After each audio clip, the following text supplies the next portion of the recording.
इस सभी को रिकॉर्डिंग का मैसेज किया और स्क्रीन शेयर है।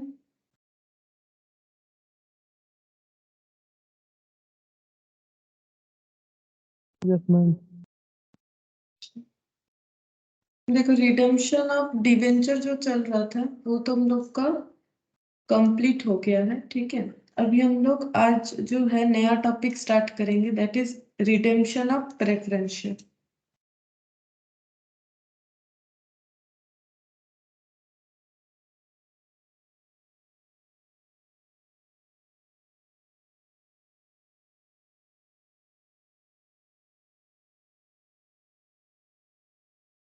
रिडेम्पशन ऑफ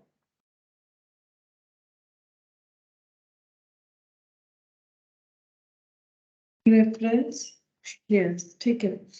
तो रिडेम्पशन ऑफ प्रेफरेंस शेयर्स क्या होगा, देखो प्रेफरेंस शेयर्स का मतलब क्या है। देखो प्रेफरेंस शेयर्स का मतलब जो इक्विटी शेयर नहीं होता है वो प्रेफरेंस शेयर होता है। प्रेफरेंस शेयर का बहुत सारा टाइप्स होता है, लेकिन इसका मेन नेचर ये होता है कि प्रेफरेंस शेयर का एक हाई मतलब इसका जो नेचर है वो हाइब्रिड नेचर है, मतलब थोड़ा इक्विटी के तरह थोड़ा सा डिवेंचर के तरह। तो कंपनी प्रेफरेंस शेयर भी इशू करती है कैपिटल का जुगाड़ करने के लिए, ठीक है। तो प्रेफरेंस शेयर का क्या है, नॉर्मली बात यह है कि उनको डिविडेंड जो मिलता है वो फिक्स्ड मिलता है। प्रेफरेंस शेयर का डिविडेंड जो है वो फिक्स्ड होता है, ठीक है। इसीलिए इसका नेचर डिवेंचर की तरह हो गया, ठीक है। और जब कंपनी डिसोल्यूशन में जाएगा तो इक्विटी के बाद इनको पैसा, सॉरी इक्विटी के पहले इनको पैसा मिलेगा, ठीक है। तो ये नेचर जो है इक्विटी से मिसमैच हो गया, ठीक है। ये भी डिवेंचर की तरह हो गया। और इक्विटी से अगर कुछ मैच हम लोग बोले तो कि ये भी मतलब हम लोग बोल सकते हैं ओनर नहीं है ये, ठीक है। कंपनी के ये ओनर नहीं होते, इनका डिविडेंड जो है फिक्स रेट होता है, जैसे डिवेंचर का इंटरेस्ट फिक्स रेट पे होता है, ठीक है। तो जो भी प्रेफरेंस शेयर्स जो भी कंपनी ने इशू करके कैपिटल जो है जनरेट किया है इसको भी रिडीम करना पड़ेगा, ठीक है। मतलब प्रेफरेंस शेयर का जब टाइप्स होता है उसमें रिडीमेबल इरिडीमेबल शेयर्स होता है, ठीक है। इरिडीमेबल आज के डेट पे अलाउड नहीं है इशू करना, रिडीमेबल शेयर ही इशू करना पड़ेगा कंपनी को। और रिडीमेबल का मतलब है एक पर्टिकुलर टाइम के बाद ये पैसे को रिटर्न करना पड़ेगा, ठीक है। तो फिर जब रिटर्न करेंगे तो कंपनी कैसे प्रेफरेंस शेयर को रिडीम कर सकती है, वही पूरा प्रोसेस हम लोग को यहाँ पर पढ़ना पड़ेगा रिडेम्पशन ऑफ प्रेफरेंस शेयर में, ठीक है। तो कंपनी कैसे इसको फॉलो करेगी, क्या रूल्स है, वो कहाँ पर लिखा हुआ है, वो लिखा हुआ है कंपनीज एक्ट, कंपनीज एक्ट 2013 में, ठीक है। 2013 में स्पेसिफिकली बोला हुआ है कि प्रेफरेंस शेयर को अगर रिडीम करना है तो क्या रूल्स फॉलो करना पड़ेगा, ठीक है। Rules for redemption. अच्छा, तो रूल्स क्या है, रूल्स मेनली देखो, रूल्स मेनली जो है दो दो तरह का होगा, बेसिकली तीन मेथड होता है, ठीक है। तीन मेथड होता है, यहाँ पर लिखता है types of method, types of method. Company कितने तरीके से जो है अपना प्रेफरेंस शेयर को रिडीम कर सकती है, तो तीन मेथड है। मेथड वन, मेथड टू,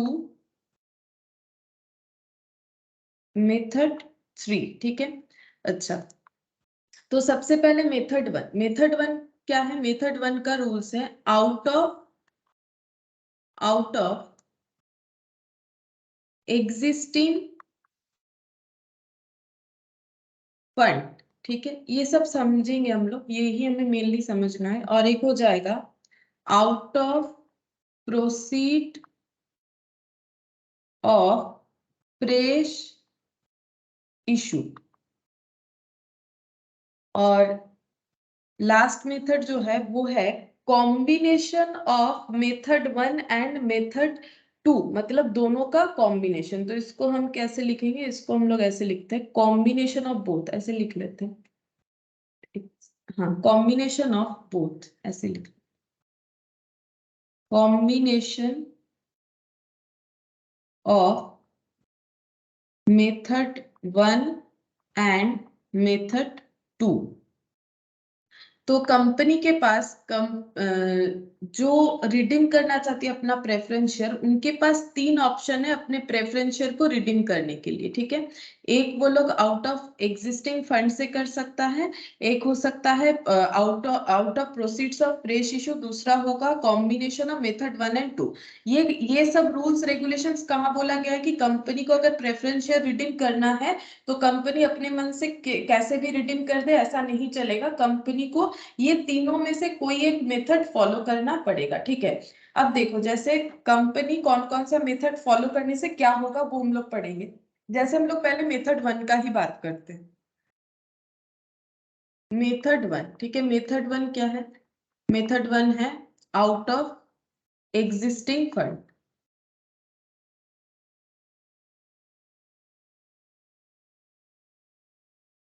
अच्छा, आउट ऑफ एग्जिस्टिंग फंड का मतलब है कि कंपनी अगर प्रेफरेंस शेयर रिडीम करना चाहती है तो उसके पास अगर फंड है, ठीक है। फंड का मतलब यहाँ पर क्या हो जाएगा? फंड का मतलब यहाँ पर हो जा रहा है मेनली रिजर्व, ठीक है। कंपनीज एक्ट बोल रहा है कि अगर कंपनी बोल रही है मेरे पास काफी पैसा है, देखो अगर हमें प्रेफरेंस शेयर को उनका पैसा रिटर्न करना है, रिडेम्पशन का मतलब क्या होता है? उनसे जो भी पैसा ली है वो पैसा रिटर्न कर देंगे, ठीक है।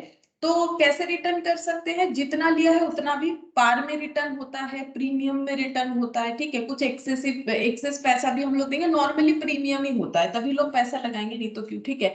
तो प्रीमियम रिटर्न भी होता है, पार रिटर्न भी होता है। तो कंपनी के पास अगर पैसा होगा तभी ना कंपनी क्या कर सकती है, कंपनी अपना जो है प्रेफरेंस शेयर होल्डर को रीपे कर सकती है। लेकिन इसमें एक प्रॉब्लम है। क्या प्रॉब्लम है? कंपनी अगर अपना सारा पैसा अपने शेयर होल्डर को पे कर देती है तो इससे आउटसाइडर जो क्रेडिटर, आउटसाइडर्स जो है, ठीक है। आउटसाइडर्स का मतलब हो गया जैसे कि क्रेडिटर, ठीक है। क्रेडिटर हो गया, कोई इन्वेस्टर हो गया, ठीक है। तो इनको प्रॉब्लम होगा। क्यों प्रॉब्लम होगा? कंपनी के पास जो कैश है, कंपनी अगर वो प्रेफरेंस शेयर होल्डर को पे कर देती है तो कंपनी का कैश डाउन हो जाएगा, ठीक है। अगर कैश डाउन हुआ तो इनको, अगर कंपनी फ्यूचर में डिसोल्यूशन में जाती है तो इनका तो लॉस हो जाएगा, क्योंकि कंपनी अपना पैसा अपना जो शेयर होल्डर को पे करने का है उससे, मतलब शेयर होल्डर जो है उनको पे कर दे रही है, ठीक है। तो अपना कैश जो है, कैश आउटफ्लो करवा रही है, ठीक है। लेकिन इनका पेमेंट, जैसे कोई लोन वगैरह है, ठीक है, कोई लोन वगैरह ये सब पे नहीं कर रही है, और कंपनी बोल रही है मेरे पास इतना पैसा है कि हम अभी रिडीम कर देंगे, ठीक है। अब एक तो होता है कि रिडेम्पशन का टाइम आने से रिडीम करना भी पड़ेगा, लेकिन लॉजिक ये है कि कंपनी जब अपने हिसाब से अगर रिडीम करना चाहे, रिडेम्पशन का टाइम आ गया तो ऐसा नहीं है जो पैसा है उससे रिडीम कर देंगे, ऐसा नहीं चलेगा। क्यों? क्योंकि बाहर वाले का जो पेमेंट है वो भी तो होना चाहिए, मतलब उनको इनसिक्योर नहीं फील होना चाहिए, ठीक है। तो कंपनीज एक्ट ने रूल्स निकाला कि कंपनी अपना फ्री रिजर्व को क्या कर सकती है? फ्री रिजर्व को पहले जितना उसको शेयर होल्डर को पे करना है, ठीक है, कंपनी अपने प्रेफरेंस शेयर होल्डर को जितना रुपए पे करना चाहती है उतना इक्विवेलेंट अमाउंट ऑफ रिजर्व को उसको कैपिटल रिडेम्पशन रिजर्व में ट्रांसफर करना पड़ेगा। हम बताते हैं। पहले लॉजिक ये है कि कंपनी चाहने से ही अपना पैसा प्रेफरेंस शेयर होल्डर को पे नहीं कर पाएगी, क्योंकि इसका रीजन ये है आउटसाइडर्स को इससे लॉस हो सकता है फ्यूचर में, ठीक है। तो कंपनीज एक्ट ने रूल्स निकाला है, ठीक है, तुम्हारे पास बहुत पैसा है, तुम अपने प्रेफरेंस शेयर होल्डर को रीपे करो, लेकिन पहले प्रूव करो कि तुम्हारे पास बहुत पैसा है, ठीक है। पहले मुझे प्रूव करके बताओ, क्योंकि कंपनी बोल रही है मेरे पास इतना पैसा है, मेरे पास इतना फंड है, हम उससे अपना रिडेम्पशन कर सकते हैं। तो कंपनीज एक्ट बोल रही है पहले प्रूफ करके बताना पड़ेगा कि आपके पास इनफ फंड है, ठीक है। तो ये प्रूफ कैसे होगा? प्रूफ कुछ इस तरह से होगा। कंपनी का, मान लो कंपनी के पास क्या क्या रिजर्व है, कंपनी के पास है सपोज जनरल रिजर्व, ठीक है। कंपनी के पास है suppose profit and loss account balance, ठीक है। कंपनी के पास है रेवेन्यू रिजर्व, ठीक है। ये सब जो रिजर्व होता है ना, ये सब जो रिजर्व होता है इसको बोला जाता है फ्री रिजर्व, ठीक है। Free reserve. अब फ्री रिजर्व का मतलब जिस रिजर्व का फ्री यूज है, मतलब हम लोग इसको फ्रीली यूज कर सकते हैं, लेकिन फ्रीली कहाँ यूज करना पड़ेगा? फ्रीली यूज करना पड़ेगा डिविडेंड डिस्ट्रीब्यूशन के लिए। फ्री रिजर्व का मतलब क्या होता है? फ्री रिजर्व का मतलब होता है reserve which are available for distribution of distribution as dividend, ठीक है, एज डिविडेंड। डिविडेंड का मतलब क्या होता है? जैसे डिवेंचर होल्डर को इंटरेस्ट मिलता है वैसे शेयर होल्डर को डिविडेंड मिलता है। तो डिविडेंड मतलब कंपनी के प्रॉफिट का हिस्सा, ईबीआईटी, जैसे तुम लोग पढ़ते हो ना, कभी पढ़े हो कि कभी ना कभी, तो EBIT earning before interest and tax, यहाँ से इंटरेस्ट देने से बच जाता है ईबीटी, यहाँ से टैक्स देने से बच जाता है पैट, प्रॉफिट आफ्टर टैक्स। यहाँ से पहले, सबसे पहले डिविडेंड जाता है, अगर किसी कंपनी का प्रेफरेंस शेयर होल्डर है तो प्रेफ डिविडेंड, उसके बाद यहाँ पर जो बचेगा वो available for equity share holder होता है, ठीक है। मतलब डिविडेंड डिस्ट्रीब्यूशन किए कहाँ से? जो डे टू डे का बिजनेस का इनकम है, यानी जो फ्री रिजर्व है, ठीक है। तो फ्री रिजर्व का मतलब ये हो गया, जैसे कि जनरल रिजर्व फ्री रिजर्व होता है, पीएल फ्री रिजर्व होता है, रेवेन्यू रिजर्व फ्री रिजर्व होता है, इसको हम लोग डिविडेंड डिस्ट्रीब्यूट करने के लिए यूज कर सकते हैं, ठीक है। अब कंपनी बोल रही है, सॉरी, कंपनीज एक्ट क्या बोल रहा है कि अगर आपके पास फ्री रिजर्व है, आपके पास कितना फंड है, मतलब अगर आपके पास फ्री रिजर्व है, आपको क्या करना पड़ेगा? कंपनी को बोल रही है, जो कंपनी रिडीम करना चाह रही है, कंपनी कंपनी को क्या करना पड़ेगा? यहाँ पर ये ऐसे लिखते हैं, एक सेकेंड, यहाँ पर कंपनीज फ्री रिजर्व, ठीक है। कंपनी का फ्री रिजर्व क्या करना पड़ेगा? ट्रांसफर करना पड़ेगा, कहां पर? कैपिटल रिडेम्पशन रिजर्व में, ठीक है, कैपिटल रिडेम्पशन रिजर्व में, जो कि एक रेस्ट्रिक्टेड रिजर्व होता है, ठीक है। ये हम लोगों ने आगे भी किसी चैप्टर में पढ़ा हुआ है, तुम लोग बता सकते हो कौन से वाले चैप्टर में पढ़ा था हम लोगों ने? सीआरआर, याद है तुम लोगों को? इसको क्या बोलते हैं? Specific reserve.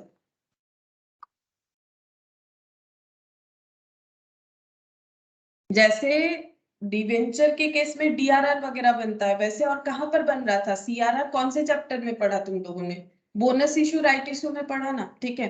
तो यहाँ पर देखो, यहाँ पर भी वही हो रहा है, कंपनी बोल रही है कि फ्री रिजर्व को हमें क्या करना है? ट्रांसफर करना है कैपिटल रिडेम्पशन रिजर्व में। फ्री रिजर्व मतलब जिसको हम लोग कभी भी डिविडेंड डिस्ट्रीब्यूट करने के लिए यूज कर सकते थे, लेकिन अभी उसको क्या करना है? हमें कैपिटल रिडेम्पशन रिजर्व में डाल देना है, जिसको बोला जाता है स्पेसिफिक रिजर्व, ठीक है। स्पेसिफिक रिजर्व, ये फ्री रिजर्व नहीं है कि इससे हम लोग कभी भी जो है अपना क्या बोलते हैं उसे, डिविडेंड डिस्ट्रीब्यूट करते, ठीक है। लेकिन कितना ट्रांसफर करना है, ठीक है, हाउ मच, ठीक है, कितना ट्रांसफर करना है? क्या जितना भी फ्री रिजर्व है सारा सीआरआर बन जाएगा? नहीं, कितना ट्रांसफर करना पड़ेगा? Nominal value of shares to be redeemed, ठीक है।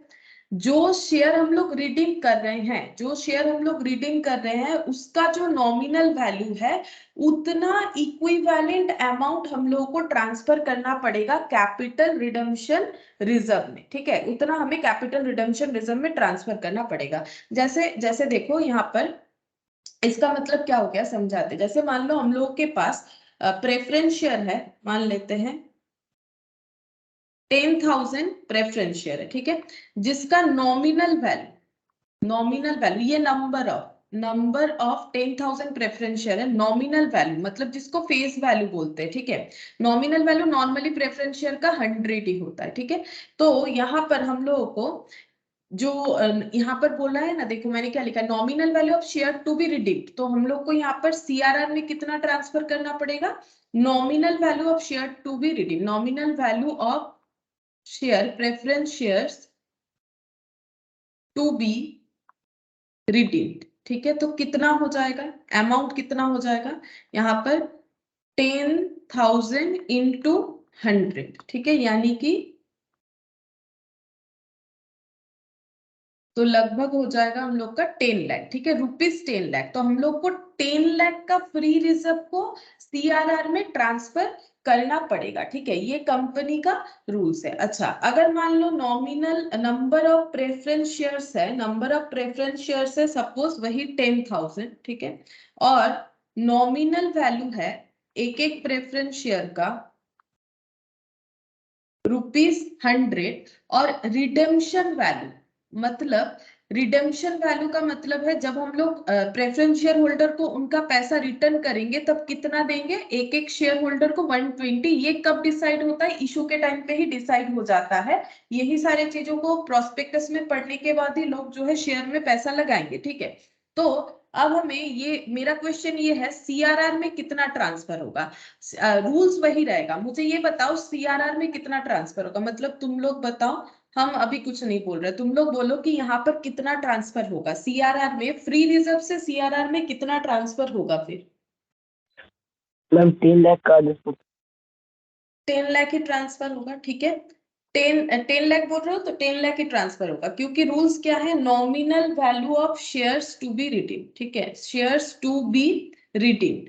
तो हम लोगों को अगर अपने शेयर होल्डर को 120 देना है वो अलग पॉइंट है, ठीक है। कंपनीज एक्ट का रूल्स क्या बोल रहा है कि शेयर होल्डर को कितना भी एक्स्ट्रा पेमेंट हो, एक्स्ट्रा पेमेंट का बताएंगे कैसे उसमें एडजस्टमेंट होगा, लेकिन सीआरआर में कितना ट्रांसफर करेंगे, सीआरआर में उतना ही ट्रांसफर करेंगे जितना नॉमिनल वैल्यू ऑफ शेयर्स होगा। तो नॉमिनल वैल्यू था 100 और ऐसे 10,000 शेयर्स थे, ठीक है। तो यहाँ पर अगेन वही 10 लाख का हमें सीआरआर क्रिएट करना पड़ेगा, ठीक है, 10 लाख का सीआरआर क्रिएट करना पड़ेगा। ये क्या हम लोग का पहला रूल्स। अच्छा, अब दूसरा बात ये है कि ये जो प्रूफ चल रहा है ये, ठीक है, ये बेसिकली कंपनी क्या कर रही है, कंपनी जो है ये प्रूफ करके बता रही है कि मेरे पास इतना फंड है।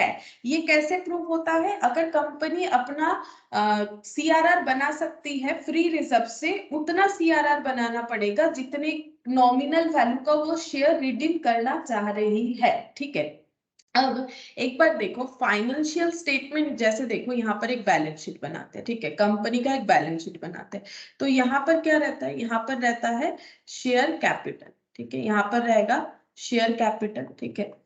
और यहाँ पर मान लो रिजर्व एंड सरप्लस, ठीक है, सपोज शेयर कैपिटल है यहाँ पर 500, ठीक है, और रिजर्व सरप्लस है यहाँ पर 200, ठीक है। अच्छा, अब यहाँ पर ये टोटल कितना हो गया 700। अच्छा, इधर भी फिर 700 होना चाहिए क्योंकि बैलेंस शीट है। अच्छा, अब देखो यहाँ पर मुझे बताओ कि कैश और रिजर्व क्या एक ही बात होता है, मतलब हम लोगों के पास जितना रिजर्व है उतना ही कैश होगा, क्या ये जरूरी है, क्या ऐसा बैलेंस शीट देखे हो कभी जितना रिजर्व है उतना नो ही कैश होगा, ऐसा जरूरी नहीं होता है, ठीक है। ऐसा जरूरी नहीं है कि होगा, ऐसा बात भी नहीं है कि रिजर्व मतलब ही कैश है, रिजर्व का मतलब कैश ऐसा बात नहीं है। रिजर्व का मतलब होता है प्रॉफिट से हटाया हुआ कोई हिस्सा, ठीक है, जिसको हम लोग अलग अलग रिजर्व में ट्रांसफर कर सकते हैं।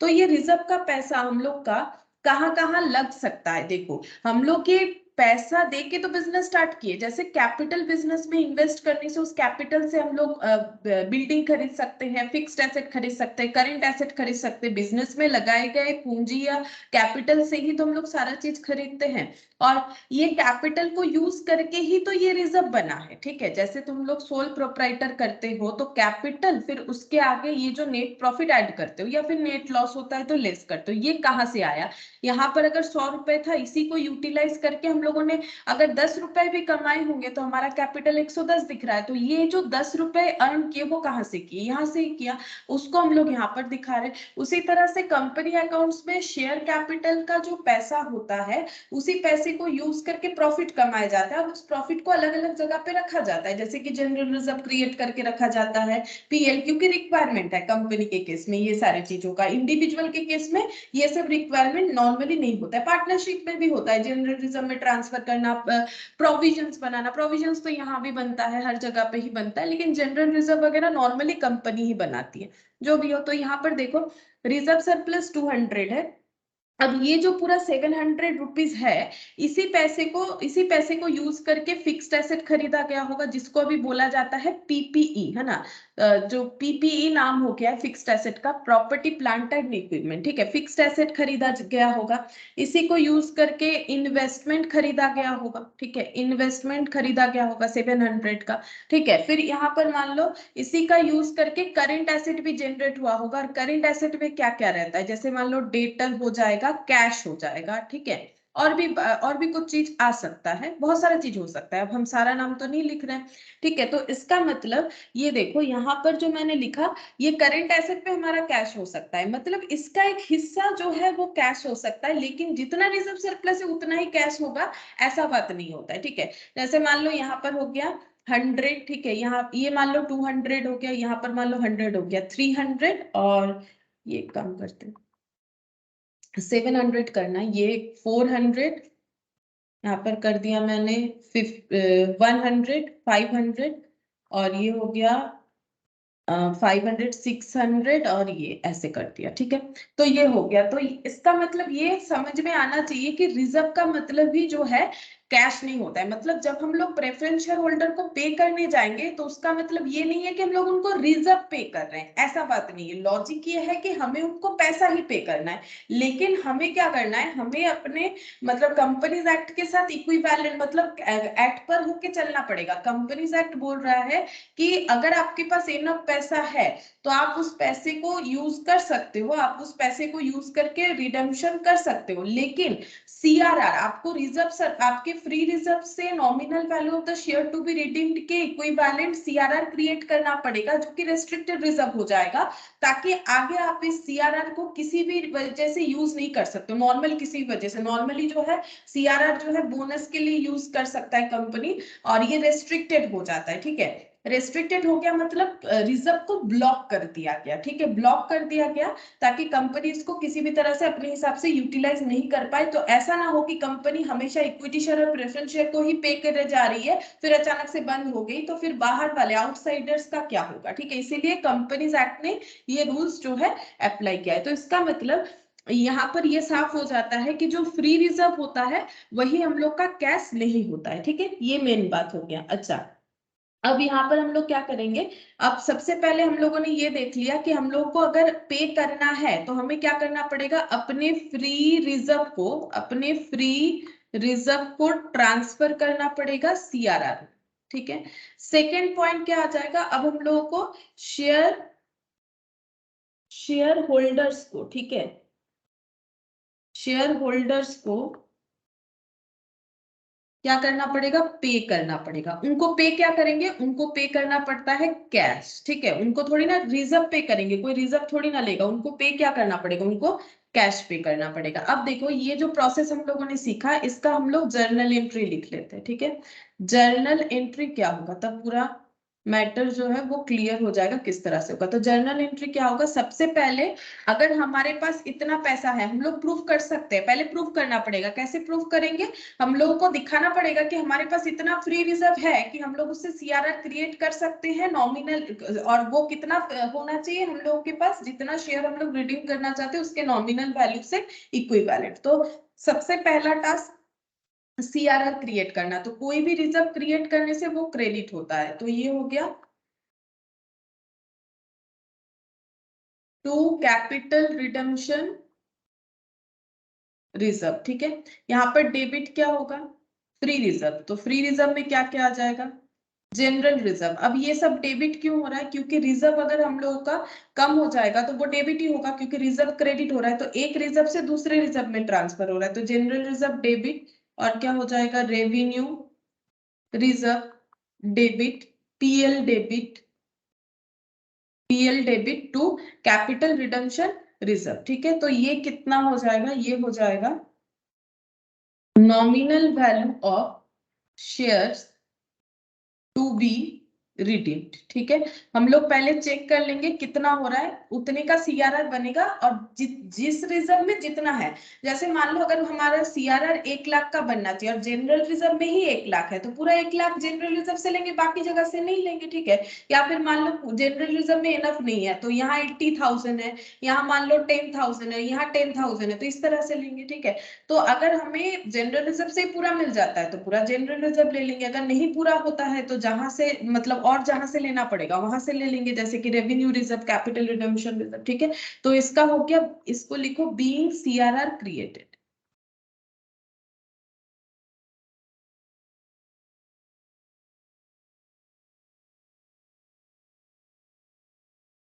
बीइंग सीआरआर क्रिएटेड, ठीक है, ये पहला एंट्री हो गया। अच्छा, अब नेक्स्ट देखो यहाँ पर सीआरआर क्रिएट हो गया। पहला हम लोगों ने कंपनीज एक्ट के साथ एक्ट पर हो लिया, ठीक है। अब सेकेंड एंट्री क्या होगा? सेकेंड एंट्री हम लोग ड्यू करेंगे। अब हम लोग प्रेफरेंस शेयर होल्डर को पे कर सकते हैं, तो हम लोग प्रेफरेंस शेयर होल्डर को ड्यू करेंगे। तो परसेंटेज ऑफ मतलब प्रेफरेंस शेयर का नाम रहता है कि 10%, 5%, जो कि उनके डिविडेंड रेट को बताता है। तो percentage of preference share capital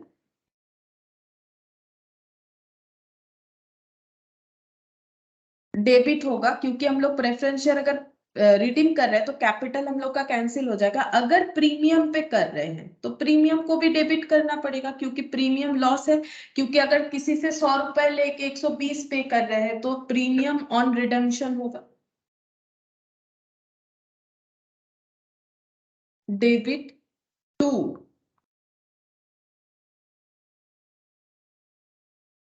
to preference share holder, ठीक है। जब ड्यू किया जाता है तो होल्डर लिखा जाता है, मतलब हम लोग उस पर्सन को ड्यू कर रहे हैं, ठीक है। तो यहाँ पर क्या आ जाएगा? यहाँ पर हमेशा आएगा नॉमिनल वैल्यू, क्योंकि कैपिटल में तुम लोग तो कंपनी अकाउंट सभी ने किया होगा 12 में, ठीक है। जब तुम लोग 12 में किए हो तो देखोगे कि हमेशा जो कैपिटल होता है वो नॉमिनल वैल्यू दिखाता है, ठीक है। अगर उस पे हमारा प्रीमियम होता है वो सिक्योरिटीज प्रीमियम में अलग से ही दिखता है। तो कैपिटल जब कैंसिल हो रहा है तो वो नॉमिनल वैल्यू से ही होगा। यहाँ पर हो जाएगा प्रीमियम वैल्यू, जितना एक्स्ट्रा हम लोग पे करेंगे, ये हो गया प्रीमियम वैल्यू। और यहाँ पर हो जाएगा टोटल पेबल, ठीक है। टोटल पेबल ये हो गया be preference share holders are due, ठीक है। तो प्रेफरेंस शेयर होल्डर्स को हम लोगों ने ड्यू कर दिया। अच्छा, अब नेक्स्ट क्या होगा? नेक्स्ट हम लोगों को पे करना पड़ेगा, ठीक है। तो हम लोग पे कर देंगे। अच्छा, पे करने के पहले देखो, ये जो प्रीमियम है, अगर प्रीमियम वाला केस होता है, अगर प्रीमियम वाला केस नहीं हुआ तो ये प्रीमियम को हमें राइट ऑफ करने का जरूरत नहीं होगा। लेकिन अगर प्रीमियम होता है तो प्रीमियम को राइट ऑफ करेंगे। तो प्रीमियम को राइट ऑफ करने का रूल्स क्या है?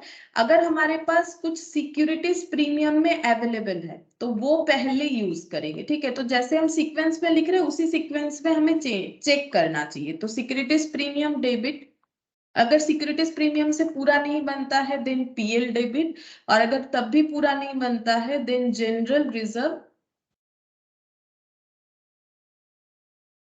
Debit to premium on redemption, ठीक है। तो ये हो गया हम लोग का प्रीमियम वैल्यू। इसको लिखेंगे बी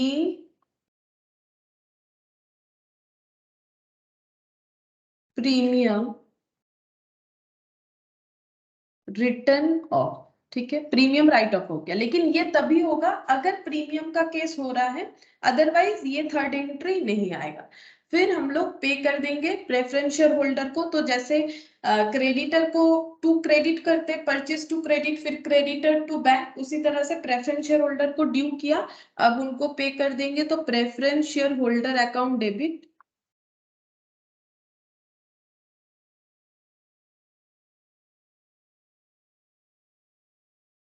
टू बैंक, यहाँ पर हो जाएगा टोटल पेबल।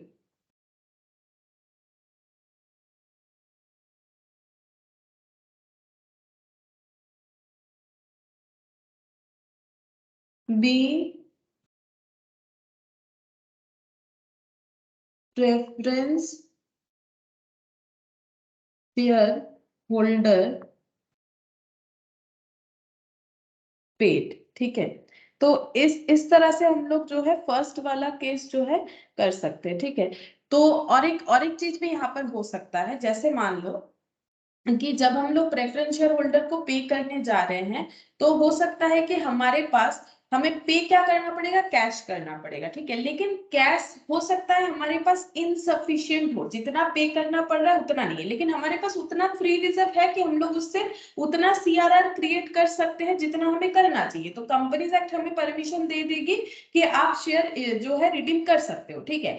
लेकिन अगर मेरे पास कैश इनसफिशिएंट होता है, क्योंकि रिजर्व का मतलब कैश नहीं होता है, जैसे मैंने समझाया, ठीक है। तो अगर हमारे पास कैश इनसफिशिएंट होता है तो उस केस में अगर हम लोग के पास कुछ एसेट्स है लाइक इन्वेस्टमेंट वगैरह, हम लोग चाहे तो उसे बेच के पैसा जो है वो रिकवर कर सकते हैं, मतलब उतना पैसा जुगाड़ कर सकते हैं अगर हमारे पास पैसा कम हो रहा है, ठीक है। तो और एक एंट्री हमारा आ सकता है, वो कहाँ पर आएगा, वैसे ये तो मैंने लाइन बाय लाइन एंट्रीज कर दी है, लेकिन अगर बेचना पड़ेगा ना तो फिर वो एंट्री हम लोग का ये पेमेंट के पहले ही हो जाना चाहिए, ठीक है। तो एक काम करते हैं, यहाँ पर लिख देते हैं, ऐसे हेडिंग कर देते हैं, if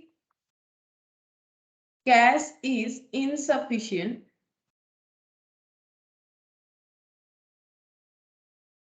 then company can sold its assets, ठीक है। तो इस पे एंट्री हो जाएगा, मेनली इन्वेस्टमेंट वगैरह बेचती है कंपनी, तो इसमें एंट्री हो जाएगा जर्नल एंट्री, पैसा आएगा, कुछ भी एसेट बेचा जा रहा हो, बैंक अकाउंट डेबिट, अच्छा, जैसे इन्वेस्टमेंट बेचने से इन्वेस्टमेंट चला जाएगा, नॉर्मली इन्वेस्टमेंट का ही बात रहता है, ठीक है। यहाँ पर फिक्स्ड लिख दो, टू इन्वेस्टमेंट, और टू पीएल हो सकता है और पीएल डेबिट भी हो सकता है, ठीक है। इन केस ऑफ प्रॉफिट, अगर इन्वेस्टमेंट बेच के प्रॉफिट हुआ तो टू पीएल होगा, अगर लॉस हुआ तो बाय पीएल यानी पीएल डेबिट हो जाएगा। तो ये जो पैसा टोटल मिल रहा है, टोटल प्रोसीड्स, ये हो गया in case of loss on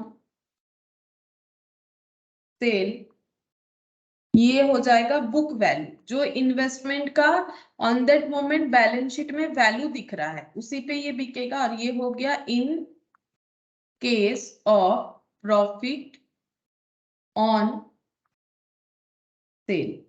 तो यहां पर लिखेंगे बीइंग इन्वेस्टमेंट सोल्ड, ठीक है। तो अगर जरूरत पड़े तो हम लोग इन्वेस्टमेंट को भी बेच सकते हैं, ठीक है।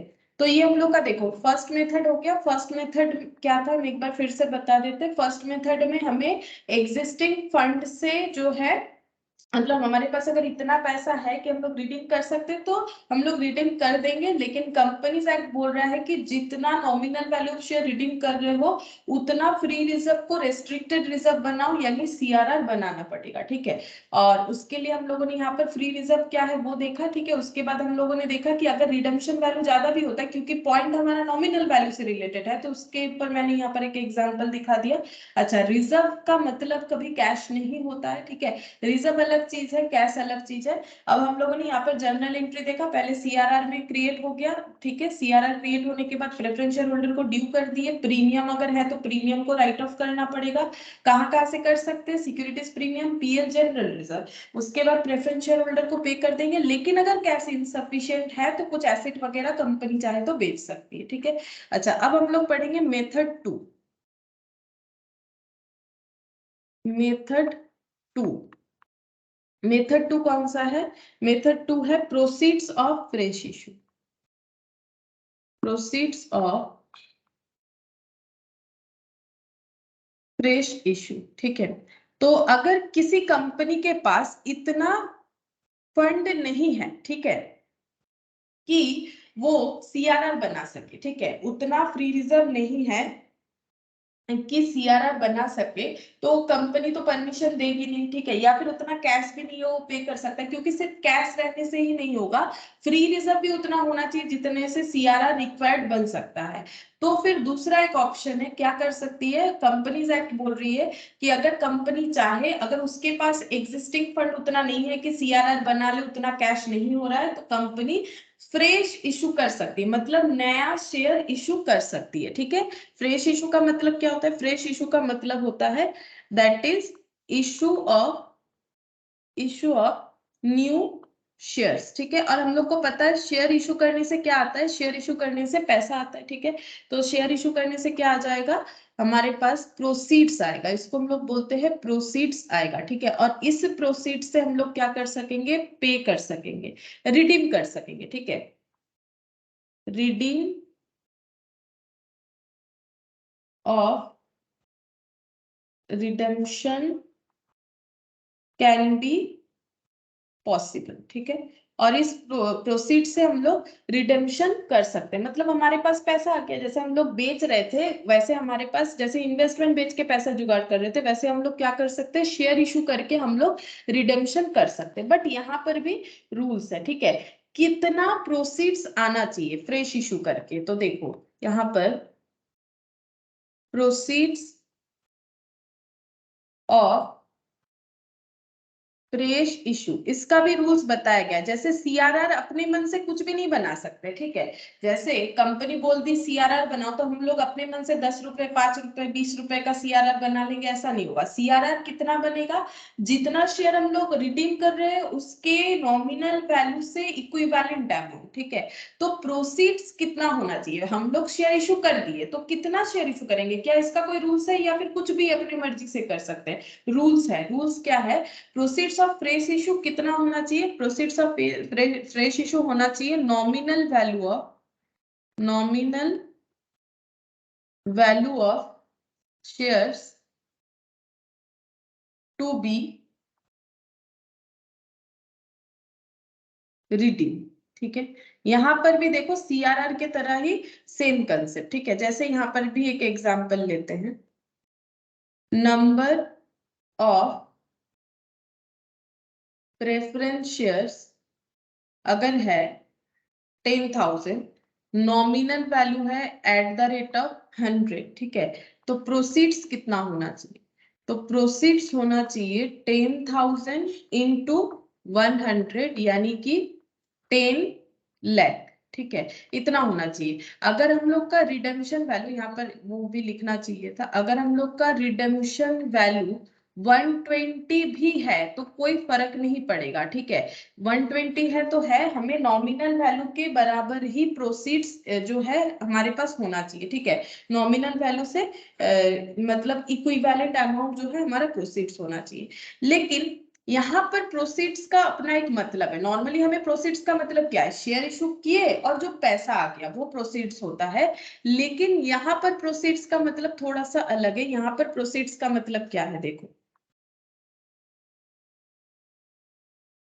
यहाँ पर प्रोसीड्स का मतलब है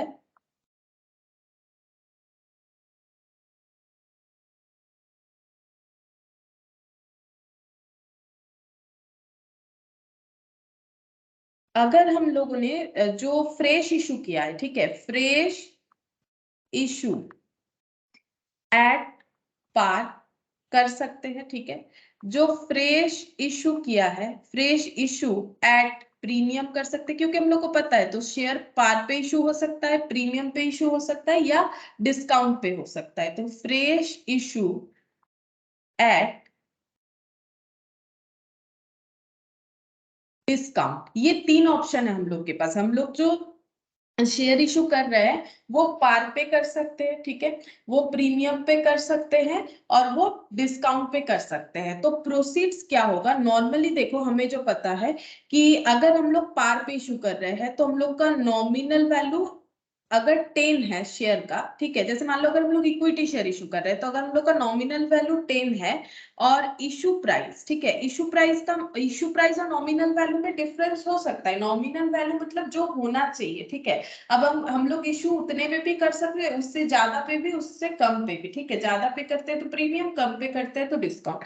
अगर इशू प्राइस भी हम लोग का 10 रुपीज है, ठीक है, इशू प्राइस भी अगर हम लोग का 10 रुपीज है तो प्रोसीड्स कितना आएगा, बोलो। प्रोसीड्स आएगा यहाँ पर 10 रुपीज, ठीक है। प्रोसीड्स कितना आएगा, 10 रुपीज ही आएगा, ठीक है। अब यहाँ पर देखो अगर हम लोग का नॉमिनल वैल्यू है ₹10, ठीक है। इशू प्राइस अगर प्रीमियम पे कर रहे हैं तो 10 से ज्यादा होना चाहिए, मान लो कि 15 है, तो यहाँ पर प्रोसीड्स कितना होगा, तो नॉर्मली प्रोसीड मतलब तुम लोग बोल दोगे कि 15 रुपीज, क्योंकि हम लोग शेयर इशू करेंगे तो 15 रुपीज मिलेगा, 10 रुपए कैपिटल में जाएगा, 5 रुपए जो है प्रीमियम पे जाएगा। लेकिन यहाँ पर प्रोसीड्स का मतलब होगा कि हम लोग का ये 10 रुपीज ही लिया जाएगा। यहाँ पर प्रोसीड्स का मतलब 10 रुपीज ही होगा, क्योंकि यहाँ पर प्रोसीड्स का मतलब हो जाता है nominal value of share to be issued. ठीक है, nominal value of share to be issued, जो शेयर इशू किया जा रहा है उसका नॉमिनल वैल्यू को प्रोसीड्स मानेंगे। अब ये लाइन देखो समझ में आएगा, प्रोसीड्स ऑफ फ्रेश इशू मतलब nominal value of sorry nominal value of, ये तो मैंने शेयर टू बी रिडीम लिखा है, कितना करना पड़ेगा। ठीक है, nominal value of share to be redeem, ये अलग पॉइंट है, सॉरी।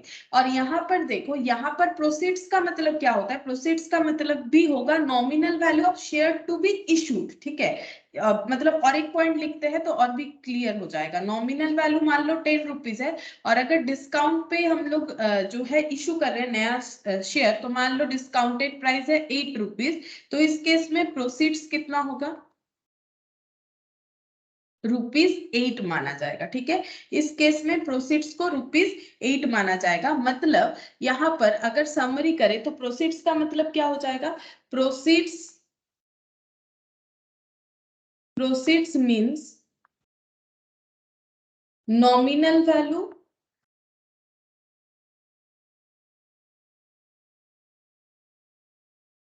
और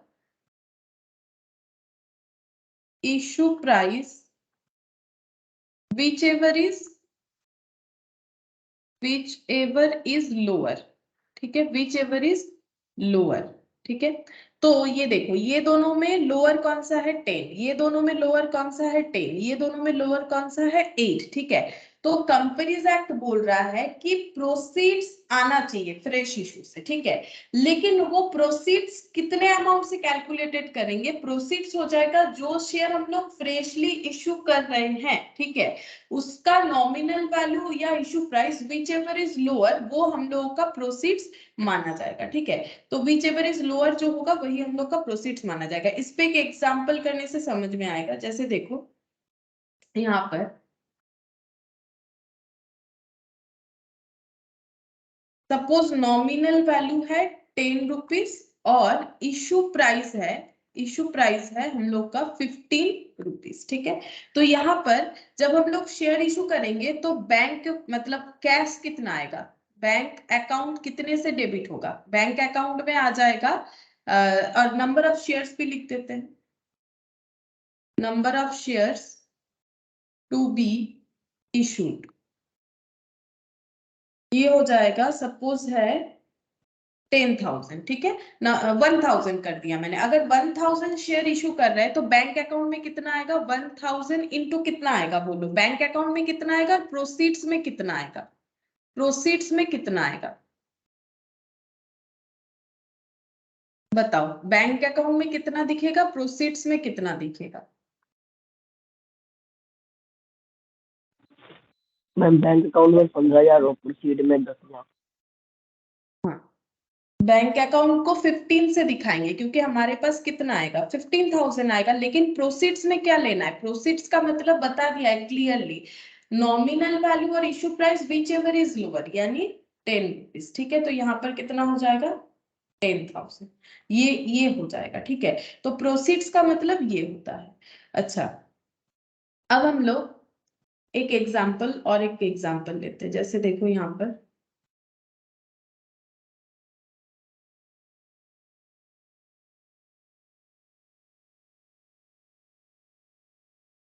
क्वेश्चन हमें इस तरह से देता है, calculate the number of shares to be issued to comply with Companies Act 2013। ठीक है, ऐसा क्वेश्चन दे दिया जाता है कि बताओ कितना शेयर्स इशू करने से कंपनीज एक्ट के साथ हम लोग एट पर हो पाएंगे, मतलब हम लोग कंप्लाई विद कंपनीज एक्ट हो पाएंगे, मतलब ये रूल्स को हमें फॉलो करके बताना है। ठीक है, अब क्वेश्चन देखने से समझ में आएगा। देखो यहाँ पर मान लेते हैं कि फ्रेश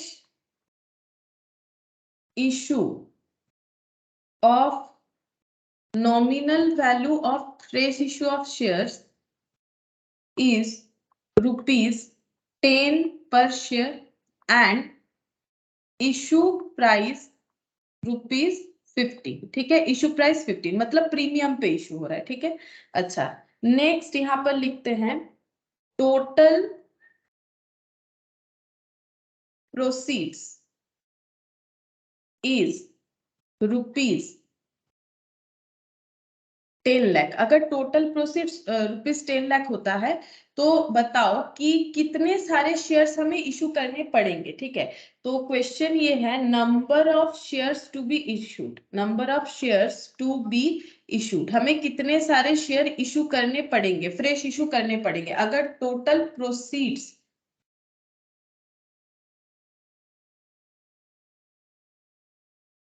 ठीक है, ये क्वेश्चन है। बताओ कि अगर हम लोग जो शेयर इशू कर रहे हैं उसका नॉमिनल वैल्यू 10 रुपया है, इशू प्राइस 15 रुपया है, टोटल प्रोसीड्स भी मैंने बता दिया, टोटल प्रोसीड्स अगर 10 लाख है तो कितना सारा शेयर्स हमें फ्रेश इशू करना पड़ेगा, कितना सारा शेयर्स हमें फ्रेश इशू करना पड़ेगा, ये है मेरा क्वेश्चन। मैम 10,000 10,000 या 1 लाख? 1 लाख 1 लाख 1 लाख होगा ना, 10,000 तो नहीं होगा। तो कैसे कैलकुलेट करना पड़ेगा, देखो हम लोग को पता है एक प्रोसीड से कितना रुपए आएगा, ये पहले सोचो एक प्रोसीड से कितना आएगा 10, मतलब एक शेयर इशू करने से कितना प्रोसीड्स आएगा 10 या 15? एक शेयर इशू करने से 10 कितना 10। ठीक है, तो अगर 10 लाख प्रोसीड्स हमें चाहिए, अगर हमें 10 लाख का प्रोसीड्स चाहिए तो हमें कितना सारा शेयर इशू करना पड़ेगा, डिवाइडेड बाय 10, क्योंकि एक प्रोसीड का वैल्यू तो 10 रुपया, एक शेयर का प्रोसीड वैल्यू 10 रुपया है, तो यहाँ पर हो जाएगा 1 लाख। ठीक है, 1 लाख क्या आ गया, नंबर ऑफ शेयर्स। ठीक है, नंबर ऑफ शेयर्स। ठीक है, क्वेश्चन में हमें ये नहीं बता देगा, क्वेश्चन में हमें बहुत सारा डेटा बता देगा, हमें वहां से शेयर्स का नंबर निकालना पड़ेगा, ये मैंने जस्ट छोटा सा एग्जांपल बोला। ठीक है, तो ये इस तरह से होगा। अगर यहाँ पर हम लोग ये कर लेंगे कि हम लोग अगर फ्रेश इशू करते हैं तो हमारे पास 15 रुपए करके आ रहा है, ठीक है, तो फिर हम लोग 15 से डिवाइड कर देंगे तो हमें पता चल जाएगा कितना सारा शेयर है। नहीं, ऐसा नहीं होता। ठीक है, रूल्स ये है कि यहाँ पर हमें देना है nominal value, actually nominal value और issue price whichever is lower देना है। ठीक है, अगर नॉमिनल वैल्यू सिर्फ रीड करोगे, जब डिस्काउंट होगा तब गलत हो जाएगा, तब 10 दे दोगे, 10 देने से नहीं चलेगा, तब 8 रुपीज देना पड़ेगा। इसीलिए यहाँ पर रूल्स मैंने इस तरह से लिखवाया है कि प्रोसीड्स का मतलब होता है इशू प्राइस और nominal value which ever is lower. ठीक है, अच्छा अब हम लोग इस पे क्या करेंगे, इस पे अब हम लोग जो है जर्नल एंट्री लिख लेते थे, इसका भी जर्नल एंट्री लिख लेते हैं। ये सेकंड जो मेथड 2 किया उसका भी हम लोग जर्नल एंट्री लिखेंगे। सबसे पहले इस मेथड में तो हमें फ्रेश इशू करना पड़ेगा, तो फ्रेश इशू करने से एंट्री हो सकता है इस तरह से, बैंक अकाउंट डेबिट, ठीक है, to equity share capital, to securities premium. अच्छा, अगर हम लोगों ने डिस्काउंट पे किया तो यहाँ पर डिस्काउंट हो जाएगा,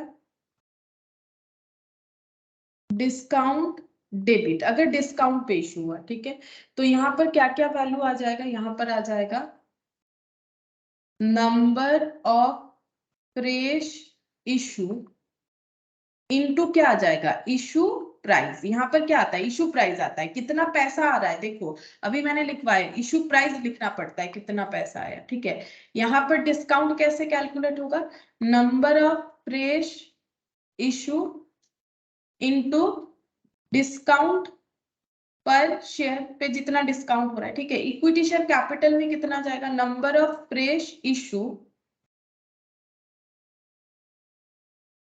इनटू नॉमिनल वैल्यू। ठीक है, यहाँ पर हमेशा नॉमिनल वैल्यू आता है, नॉर्मल इक्विटी शेयर का 10 होता है, बाकी क्वेश्चन में जैसे रहेगा।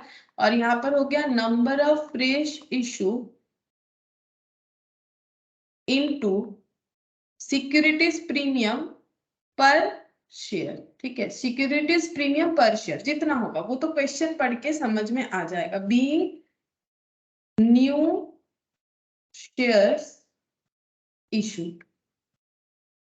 ठीक है, तो सबसे पहले शेयर इशू कर देंगे, शेयर इशू करने से हमारे पास पैसा आ जाएगा। अच्छा, अब हम लोग क्या करेंगे, प्रेफरेंस शेयर होल्डर को ड्यू कर देंगे, जैसे किया था हम लोगों ने, percentage of preference share capital, यहाँ पर लेकिन लिखना पड़ता है कैपिटल, क्योंकि होल्डर कैंसिल नहीं होता है, कैपिटल कैंसिल होता है, वो करते हुए होल्डर ड्यू होता है, ठीक है। तो preference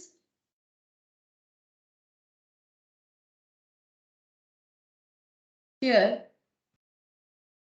capital account debit, premium पे अगर हम लोग रिडीम कर रहे हैं तो premium on redemption account debit to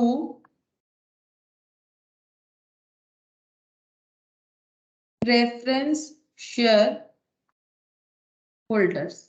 अच्छा, यहां पर क्या वैल्यू आएगा, यहां पर आ जाएगा number of preference shares into nominal value of, into nominal value, ठीक है। जितना हम लोग कैपिटल, कैपिटल हमेशा नॉमिनल वैल्यू से रिकॉर्ड होता है, इसीलिए नॉमिनल वैल्यू, यहाँ पर हो जाएगा number of preference share into, यहाँ पर हो जाएगा मतलब ये हो जाएगा हम लोग का रिडम, ये प्रीमियम कितना हो रहा है, redemption value minus nominal value, ठीक है। जैसे कि मान लो हम लोगों का नॉमिनल वैल्यू था 100 रुपए, हम लोग रिडीम कर रहे हैं 115 रुपए, तो कितना प्रीमियम दे रहे, 15 रुपए। तो कैसे पता चला, जो रिडेम्पशन वैल्यू है उससे नॉमिनल वैल्यू लेस करने से पता चल जाएगा, ठीक है। इसलिए मैंने लिख दिया है इस तरह से, देखो, redemption value minus nominal value, इससे हम लोग का प्रीमियम वैल्यू पता चल जाएगा। और होल्डर को क्या पे करना है, टोटल पेबल, टोटल पेबल मतलब हमें दोनों ही चीज पे करना पड़ेगा, यहाँ नॉमिनल वैल्यू और जो एक्सेस अमाउंट हो रहा है जिसको प्रीमियम बोलते हैं वो भी। तो being preference share holder T,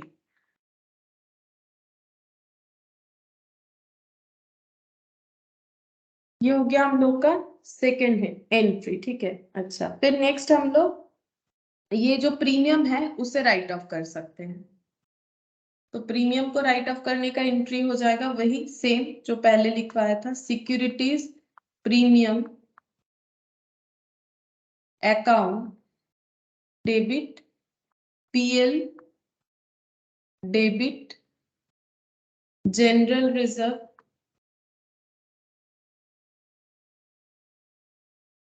अच्छा, और एक रिजर्व भी यूज कर सकते हैं, रेवेन्यू रिजर्व, वो शायद मैंने वहां पर नहीं लिखा था, वो भी लिख लो, ठीक है। रेवेन्यू रिजर्व डेबिट, वो मुझे लग रहा है मैंने रेवेन्यू रिजर्व नहीं लिखा था।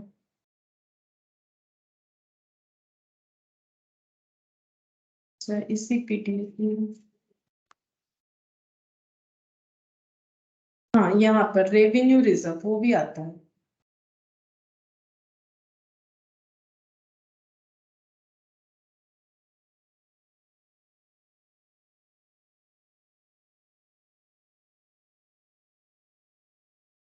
ये भी आ जाएगा रेवेन्यू रिजर्व। अच्छा, इसके बाद revenue reserve debit to securities premium, sorry, हाँ, टू प्रीमियम ऑन रिडेम्पशन, या फिर हाँ टू प्रीमियम ऑन रिडेम्पशन, ये वाला लैंग्वेज यूज किया है मैंने, to premium on redemption being premium on redemption return of, और एंड में हम लोग पे कर देंगे, ठीक है। तो ये हो गया हम लोग का फोर्थ एंट्री, प्रेफरेंस शेयर मैम होल्डर इसको अकाउंट। बैक कीजिए। टैग करें,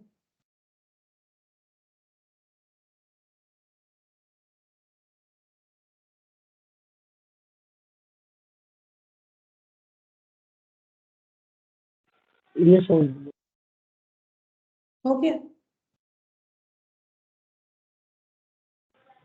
ये preference share holder account debit to bank, total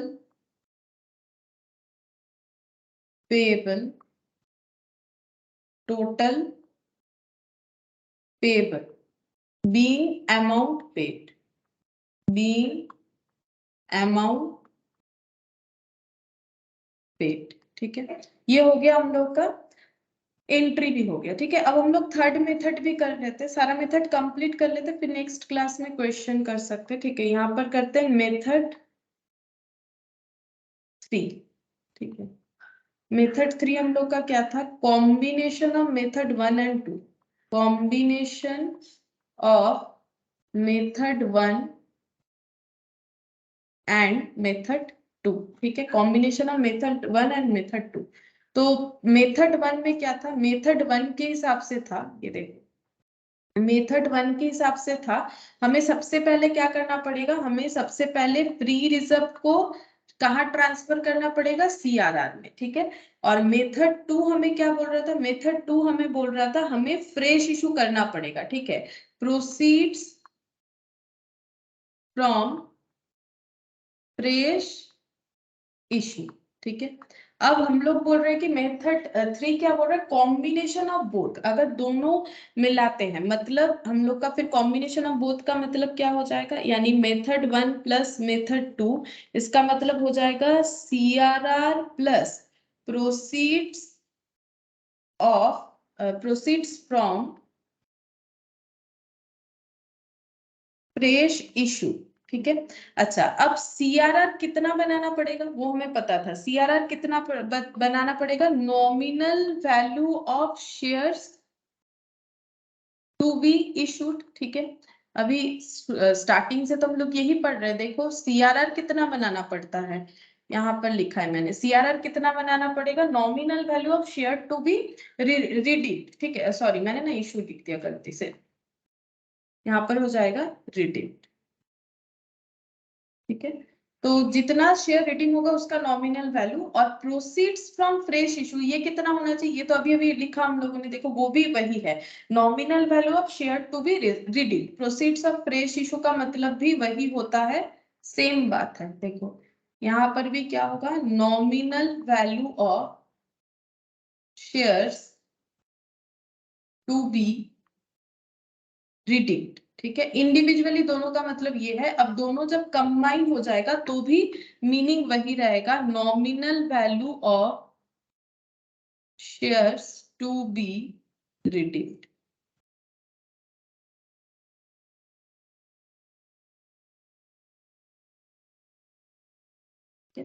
nominal value of share to be redeemed जो है वो हम लोग का क्या होना चाहिए, CRR plus proceeds from fresh issue से होना चाहिए, ठीक है, ये दोनों मिला के। अच्छा, अब यहाँ पर देखते हैं, एक एक एग्जाम्पल लिखते हैं तो ये समझ में आ जाएगा, ठीक है।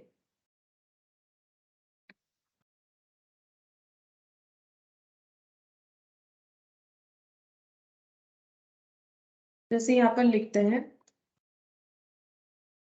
Number of preference shares to be redeemed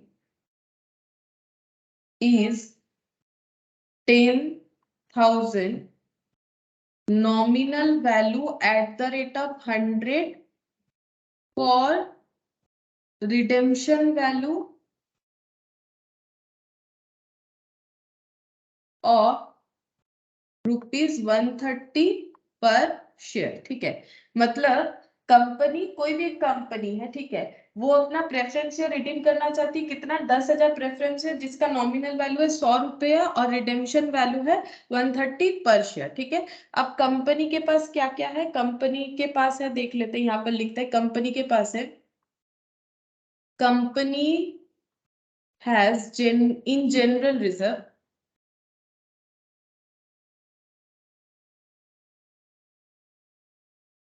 general reserve है 2 लाख, ठीक है। अच्छा, प्रॉफिट एंड लॉस, इसमें बैलेंस है 1 लाख, 1 लाख, ठीक है। और fresh issue, fresh issue of equity share, equity shares is face value या नॉमिनल वैल्यू ₹10, एक ही बात है, फेस वैल्यू जो है nominal value, and issue price 12 rupees, ठीक है। और क्वेश्चन क्या है, calculate the number of shares to be issued, ठीक है, ये है क्वेश्चन। तो एक बार देखो यहाँ पर क्या क्या इंफॉर्मेशन है। कोई एक कंपनी है जो अपना 10,000 प्रेफरेंस शेयर रिडीम करना चाहती है, जिसका नॉमिनल वैल्यू है 100 रुपया और रिडम्पशन वैल्यू है 130 रुपए पर शेयर, ठीक है। कंपनी के जनरल रिजर्व में 2 लाख है, पीएल अकाउंट में 1 लाख है। कंपनी फ्रेश इशू करना चाहती है इक्विटी शेयर, जिसका फेस वैल्यू 10 है, इशू प्राइस 12 है। क्वेश्चन ये है कि कंपनी को कितना सारा फ्रेश इशू करना पड़ेगा, ठीक है। अब कंपनी दोनों चीजें फॉलो करना चाह रही है। इससे हमें क्या पता चल रहा है, ये कॉम्बिनेशन ऑफ बोथ मेथड है, क्योंकि कंपनी के पास फ्री रिजर्व भी है तो वो सीआरआर बना सकती है, ठीक है। और कंपनी फ्रेश इशू भी करना चाहती है, मतलब कंपनी ये थर्ड मेथड फॉलो करना चाहती है, मेथड 1 और मेथड 2 का कॉम्बिनेशन, ठीक है। अब इसका सोल्यूशन कैसे होगा, देखो यहाँ पर लिखेंगे CRR plus proceeds from fresh issue equal to क्या होगा, दोनों केस में ही देखो, CRR plus proceeds from fresh issue का मतलब होता है nominal value of share to be redeemed. तो यहाँ पर लिखते हैं nominal value of shares to be redeemed, ठीक है। तो सबसे पहले हम लोग इधर आइडेंटिफाई कर सकते हैं nominal value of share to be redeemed कितना हो जाएगा, 10,000 इंटू 100, ठीक है। तो यहाँ पर लिख देते हैं 10,000 इंटू 100, ये वैल्यू हो गया। 10,000 इंटू 100 कितना हो जाएगा, 10 लाख, ठीक है। ये 10 लाख हो रहा है। तो हम लोगों को सीआरआर में कितना, अगर सिर्फ सीआरआर वाला केस होता तो हमें 10 लाख ही सीआरआर में ट्रांसफर करना पड़ता, बट हम लोग के पास इतना अवेलेबल नहीं है। कितना अवेलेबल है, जनरल रिजर्व 2 लाख है, पीएल अकाउंट 1 लाख है, तो हम लोग 3 लाख सीआरआर में ट्रांसफर कर सकते हैं। तो यहाँ पर हो जाएगा 2 लाख प्लस 1 लाख, ठीक है। ये हो गया हम लोग का 3 लाख। तो प्रोसीड्स फ्रॉम फ्रेश इशू, ये पता करने के लिए हमें क्या पता करना पड़ेगा, number of fresh issue, number of fresh issue ये पता होना चाहिए, जो कि हमें पता नहीं है, वही तो कैलकुलेट करना है। इनटू यहाँ पर प्रोसीड्स का मतलब क्या हो जाएगा, प्रोसीड्स का मतलब हो जाएगा नॉमिनल वैल्यू और issue price whichever is lower, है ना। इसको कैसे लिखे, नॉमिनल वैल्यू और issue price whichever is lower, ये समझाने के लिए लिख रहे हैं, ठीक है। ये ऐसे लिखना पड़ेगा एग्जाम में, ऐसा जरूरी नहीं है, विच एवर इज लोअर ये हमें कैलकुलेट करना पड़ेगा, ठीक है। तो इसका मतलब ये हो गया 3 लाख प्लस ये वाला, ठीक है। इसको हम लोग बोले इस तरह से, ऐसे बोल देते हैं number of fresh issue into nominal value और इन issue price whichever is lower equal to 10 lakh, okay? तो यहाँ पर आ जाएगा nominal value number of fresh issue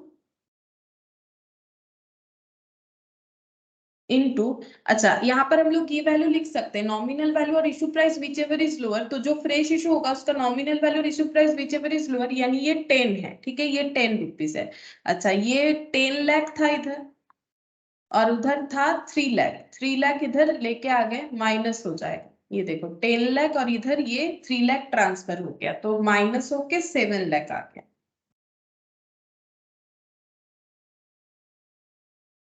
और ये हो जाएगा number of fresh issue into ₹10, तो number of fresh issue equal to 7 lakh divided by 10, ये भी रुपीज है ये भी रुपीज है, यानी 70,000, एक जीरो हट जाता है, 2 3, हाँ 70,000। तो कितना सारा फ्रेश इशू करना पड़ेगा, ये हो जाएगा 70,000, नंबर ऑफ फ्रेश इशू हो जाएंगे 70,000, और अगर पूछेगा कि टोटल प्रोसीड्स फिर कितना होगा तो 70,000 इंटू 10, ठीक है, वही हो जाएगा टोटल प्रोसीड्स। अगर हमें टोटल प्रोसीड्स पूछेगा तो 7 लाख, और अगर नंबर ऑफ शेयर्स पूछ रहा है क्योंकि इस क्वेश्चन में, तो ये हो जाएगा हम लोग का 70,000, ठीक है। तो देखो तीनों मेथड ही मैंने बता दिया, इसमें हमें और कुछ अलग से पता नहीं करना है। यहाँ पर जर्नल एंट्री भी उसी तरह से ही हो जाएगा, ठीक है, जर्नल एंट्री भी हम लोग का इस तरह से ही हो जाएगा। अब देखो हम लोग क्वेश्चन देख सकते हैं, जैसे देखो क्वेश्चन नंबर 1 यहाँ पर क्या बोल रहा है, देखो यहाँ पर बोल रहा है। ম্যাম ম্যাম বলছি এর ক্ষেত্রে সিকিউরিটিজ প্রিমিয়ামও তো দিতে হবে, তো সেটা তো ম্যাম রাখতে হবে পিএওয়ালা রিজার্ভ থেকে, কারণ 30 টাকা তো সেখানেও আছে। এইটা, হ্যাঁ এটা, ম্যাম হ্যাঁ হ্যাঁ এটা রাখতে হবে, কিন্তু আহ, এটা তো ঠিক, এটা রাখতে তো হবে আমাদেরকে। আমরা যদি প্রিমিয়ামে রিডেমশন ভ্যালু যদি প্রিমিয়াম রাখি, তাহলে আমাদেরকে, ম্যাম ফ্রেশ ইস্যুটা আরো বেড়ে যাবে তাহলে ওটা হ্যাঁ রেখে। হ্যাঁ তাহলে ফ্রেশ ইস্যুটা আমাদের বাড়াতে হবে, তবে আমরা এই না, এই যে ফ্রেশ ইস্যুতে তো আমরা প্রিমিয়াম পাচ্ছি 2 টাকা করে, কিন্তু এখানে 130 হয়েছে। আচ্ছা, এটা একটু বেশি হয়েছে এই ভ্যালুটা, नाले पे होगा ना। अच्छा हाँ देखो ये बात सही है कि अगर हम लोग, क्योंकि देखो हम लोग जब इशू करेंगे तो हम लोग रिडेम्पशन वैल्यू, क्योंकि प्रीमियम रखा है ना, मैंने रिडेम्पशन वैल्यू प्रीमियम रखा है, तो प्रीमियम को रिडीम करने के लिए कंपनी के पास सिक्योरिटीज प्रीमियम या जनरल रिजर्व या रेवेन्यू रिजर्व कहीं पर और थोड़ा सा बैलेंस होना चाहिए, तभी जाके ये प्रीमियम जो है हम लोग राइट ऑफ कर सकते हैं, ठीक है। तो मैंने यहाँ पर जो एग्जाम्पल लिया ना, वो चीज यहाँ पर फॉलो नहीं हो रहा है, ठीक है।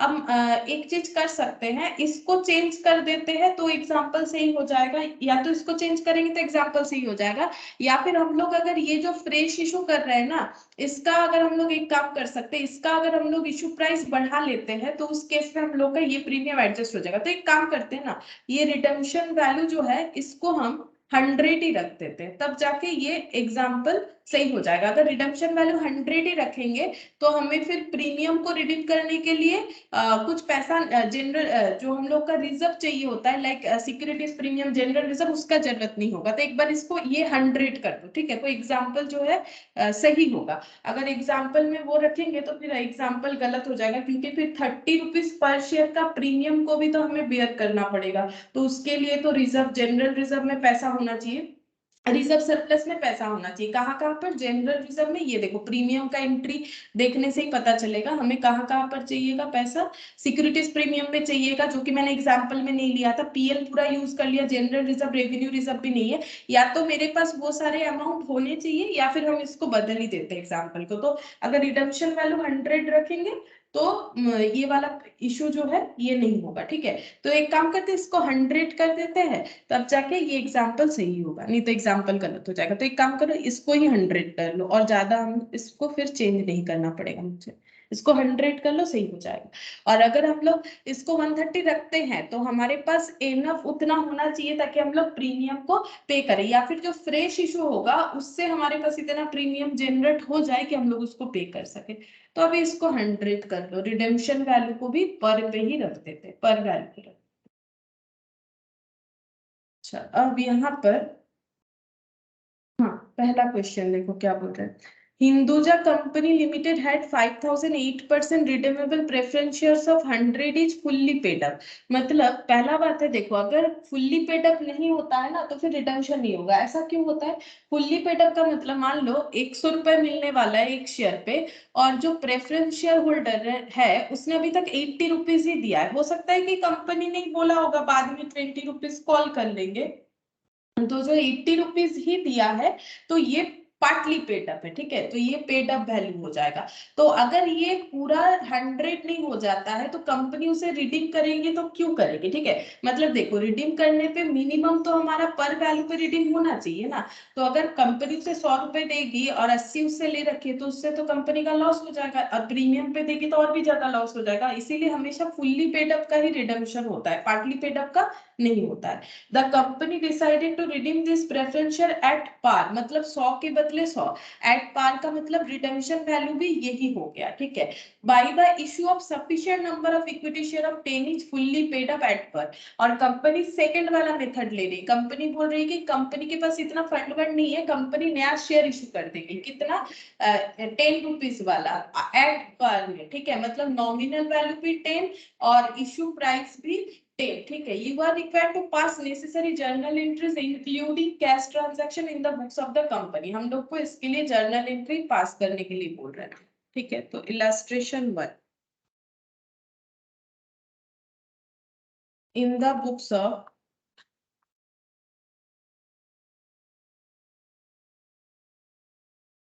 Hinduja company limited. तो पहले यहाँ पर आ जाएगा फर्स्ट एंट्री, कंपनी को शेयर इशू करना पड़ेगा, ठीक है। जब भी सेकंड मेथड होता है तो फर्स्ट एंट्री शेयर इशू का होता है, पहले ये चेक करना पड़ेगा कितना शेयर इशू करना पड़ेगा। तो शेयर इशू का एंट्री हो जाएगा bank account debit, bank account debit. और कंपनी क्योंकि शेयर इशू कर रही है पार वैल्यू पे, तो यहाँ पर कुछ प्रीमियम डिस्काउंट कुछ नहीं आएगा, डायरेक्टली आ जाएगा टू इक्विटी शेयर कैपिटल, ठीक है। अच्छा, अब कंपनी को कितना सारा शेयर इशू करना पड़ेगा वो कैलकुलेट करो, ठीक है। कंपनी को कितना सारा शेयर इशू करना पड़ेगा, बीइंग शेयर्स इशूड, ठीक है। यहाँ पर हम दिखा देते हैं, ठीक है, यहाँ पर दिखा देते हैं। लास्ट में तुम लोग वर्किंग नोट दिखा सकते हो, हम एक बार यहाँ पर ही दिखा रहे हैं, ठीक है। तो being share to be issued कितना इशू करना पड़ेगा, तो number of shares to be issued कैसे निकाला जाता है, ये number of share to be issued हम लोग का हो जाएगा, ये देखो यहाँ पर जैसे हम लोगों ने किया था, proceeds of fresh issue equal to nominal value of share to be redeemed, ठीक है। तो proceeds of fresh issue equal to, ये लिख लो, ये देखो प्रोसीड्स ऑफ फ्रेश इशू,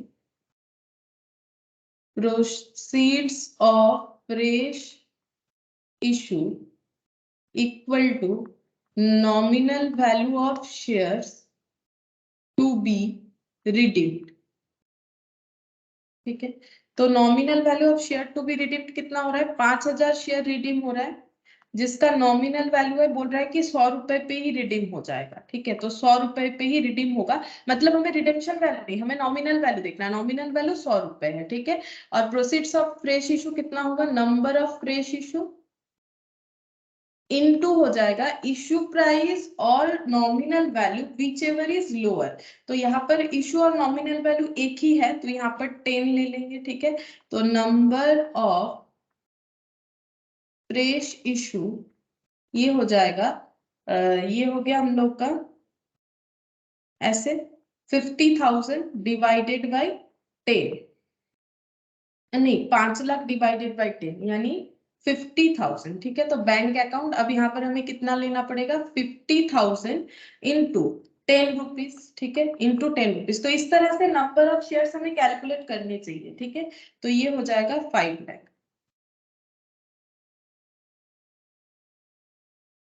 अच्छा, ये हो गया हम लोग का शेयर इशू हो गया। अब शेयर इशू होने के बाद सेकेंड एंट्री क्या होगा, हम लोग ड्यू करेंगे जिनको पे करना है, 8% रिडीमेबल प्रेफरेंस शेयर नाम है, 8% redeemable preference share capital account, जैसे मैंने बोला कैपिटल ही लिखना चाहिए, कैपिटल अकाउंट डेबिट, क्योंकि पर पे हो रहा है तो कोई प्रीमियम नहीं आएगा, to preference share holder.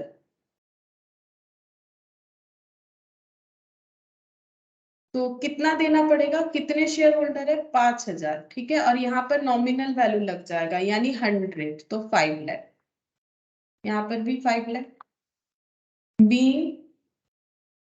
Amount payable या फिर ड्यू, और जब पे हो जाएगा तो preference share holder account debit पूरा लिखना पड़ेगा, ठीक है। ये शॉर्टकट मैंने एक बार लिख दिया है, to bank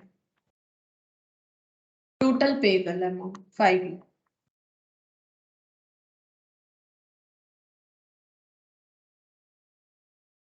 being amount paid to preference share holder, ठीक है। हो गया, बस इतना सा ही हमें बोला था। बस हम लोग को अगर लॉजिक पता है, रूल्स पता है, तो हम लोग उस हिसाब से कैलकुलेट कर पाएंगे कि कितना सारा शेयर्स हमें फ्रेश इशू करना पड़ेगा। 5 लाख का जरूरत था, फ्रेश इशू करके 5 लाख आ गया, हम लोगों ने पेमेंट कर दी। ठीक है, अच्छा अब इलास्ट्रेशन 2 देखो क्या बोल रहा है। C limited had 10,000 10% redeemable preference share of 100 each fully paid up. Fully paid up है, 10,000 प्रेफरेंस शेयर है, 100 ईच वाला। ये क्या है? ये है nominal value. The company decided to redeem this preference share at par, मतलब यही वाला रिडेम्पशन वैल्यू भी होगा, यही वाला नॉमिनल वैल्यू भी है, bye issue of sufficient number of shares of 10 each eight A premium of 2 पर शेयर। मतलब जो फ्रेश इशू हो रहा है, ठीक है, फ्रेश इशू जो हो रहा है उसका इशू प्राइस है 12 रुपीज, उसका नॉमिनल वैल्यू है 10 रुपीज। ठीक है, एज फुल्ली पेड अप, मतलब पूरा शेयर्स फुल्ली पेड अप होगा जो फ्रेश इशू हो रहा है। You are required to pass necessary journal entries including cash transaction in the books of the company. मतलब वही सेकंड मेथड यूज हो रहा है, बस हमें इतना आइडेंटिफाई करना है कि कितना सारा फ्रेश इशू होगा। ठीक है, फर्स्ट एंट्री के लिए। तो देखो illustration 2 in the books of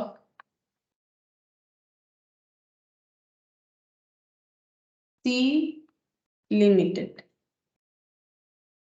bank account debit to equity share capital to securities premium. ये मैंने क्यों पहले ही लिख दिया, क्योंकि क्वेश्चन में तो बता ही दिया था ना कि ये प्रीमियम में इशू होगा। मतलब ये एंट्री 2 से मल्टीप्लाई होगा, ये एंट्री 10 से मल्टीप्लाई होगा, और इसके पहले ये 12 से होगा। लेकिन नंबर ऑफ शेयर्स क्या होगा वो हमें आइडेंटिफाई करना पड़ेगा। तो ये एंट्री हो गया being shares to be issued. ठीक है, लेकिन हम लोग को ये आइडेंटिफाई करना पड़ेगा कितना सारा शेयर होगा। तो इसका वर्किंग नोट हम इधर साइड में कर ले रहे हैं। ठीक है, तुम लोग जब करोगे तो एंट्री के एकदम एंड में ही करना पड़ेगा। तो हम यहाँ पर एक बार बना लेते हैं वर्किंग नोट। तो यहाँ पर क्या होता है, रूल्स क्या होता है, रूल्स ऐसे होता है कि proceeds from fresh issue equal to nominal value of shares to be redeemed. तो nominal value of share to be redeemed पहले ये देखेंगे। 10,000 शेयर्स 100 रुपए में। ठीक है, 10,000 नॉमिनल है, 100 रुपया नॉमिनल वैल्यू हमें चाहिए, रिडेम्पशन वैल्यू नहीं चाहिए। जबकि यहाँ पर रिडेम्पशन नॉमिनल दोनों ही एक जैसा है, 100 है। तो प्रोसीड्स फ्रॉम फ्रेश इशू हो जाएगा नंबर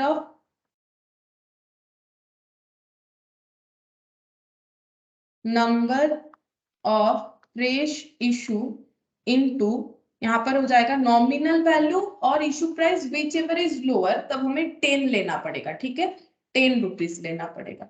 तो नंबर ऑफ फ्रेश इशू ये हो जाएगा यहाँ पर 10 लाख डिवाइडेड बाई 10। ठीक है, तो ये हो जाएगा आंसर 1 लाख, 1 लाख हो जाएगा। ठीक है, तो ये एंट्री 1 लाख से होगा। तो यहाँ पर हो जाएगा 12 लाख, यहाँ पर हो जाएगा 10 लाख, यहाँ पर हो जाएगा 2 लाख। ठीक है, तो इस तरह से कैलकुलेट करना पड़ेगा। यहाँ पर अगर गलती से भी हम लोग ये 10 के जगह 12 लिख देते हैं, या फिर यहाँ पर कुछ और लिख देते हैं, वैसे यहाँ पर कुछ और नहीं लिख पाओगे क्योंकि 100 ही है रिडेम्पशन भी, तो ये गलती होने का चांसेस नहीं होगा। लेकिन ये पता होना चाहिए, प्रोसीड्स का मतलब होता है जो लोअर वैल्यू होगा, इशू प्राइस या नॉमिनल वैल्यू। तो ये पहला एंट्री हो गया। अब हम लोग ड्यू एंट्री करेंगे। 10%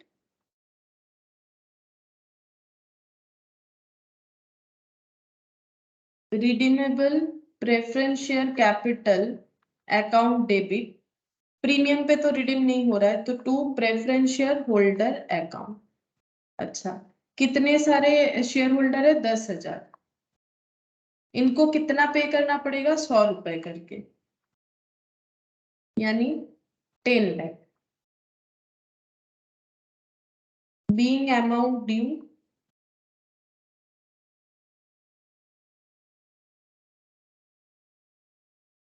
preference share holder account debit to bank, total payable amount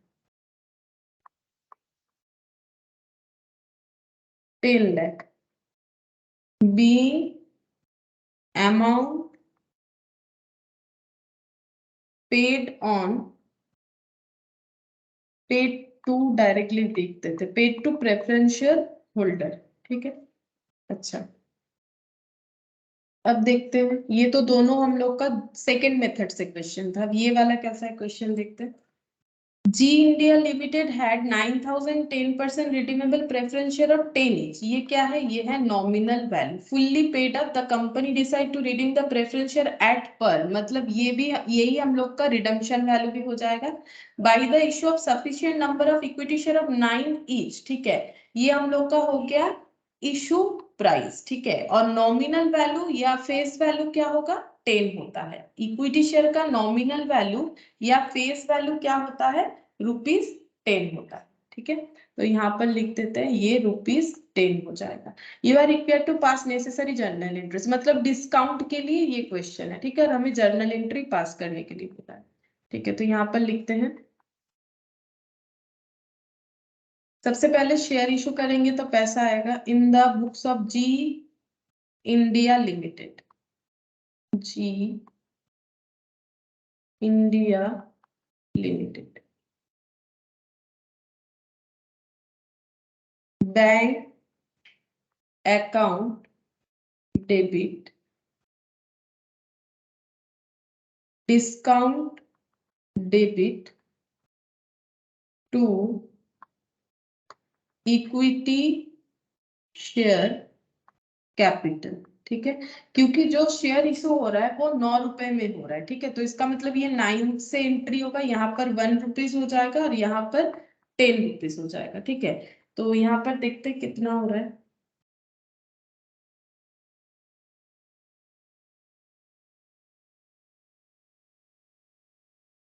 proceeds from fresh issue equal to nominal value of shares to be redeemed। तो nominal value of share to be redeemed हो जाएगा 9000 into 10, और proceeds from fresh issue हो जाएगा number of fresh issue into, यहाँ पर nominal value और issue price whichever is lower, तो ये हो जाएगा 9। तो number of fresh issue 90,000 divided by ₹9। तो 90,000 डिवाइडेड बाय ₹9 का मतलब हो जाता है 10,000, ठीक है। 10,000 हो जाएगा। तो यहाँ पर बैंक अकाउंट डेबिट हम लोग लिखेंगे 10,000 से, ठीक है। डिस्काउंट भी 10,000 और यहाँ पर भी 10,000, तो ये हो जाएगा 90,000, ये हो गया 10,000 और ये हो जाएगा 1 लाख।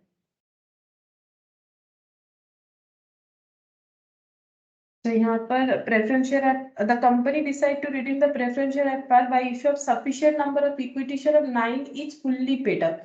अच्छा, यहाँ पर ना ये डिस्काउंट है ऐसा नहीं बोल रहा है, ठीक है। बोल रहा है कि लेकिन नॉर्मली ये डिस्काउंट मान सकते हैं हम लोग, क्योंकि इक्विटी शेयर तो ₹10 का होता है। तो यहाँ पर बोला है कि 9 ईच फुल्ली पेड अप, हाँ ठीक है, ये डिस्काउंट ही होगा क्योंकि ₹10 होता है नॉमिनल वैल्यू।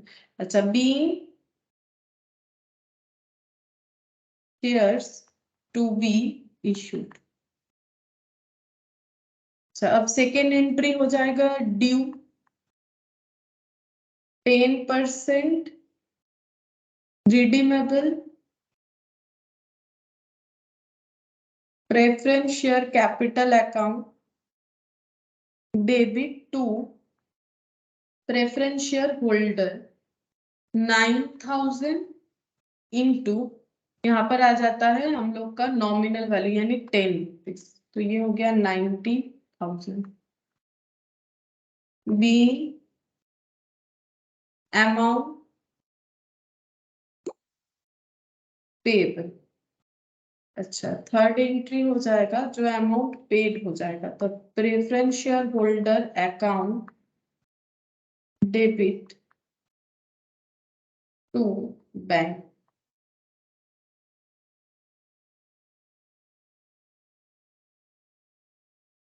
बीइंग अमाउंट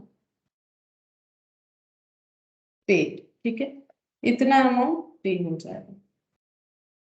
अच्छा, अब देखते हैं कौन सा क्वेश्चन है। इलस्ट्रेशन 4, देखो क्या बोल रहा है।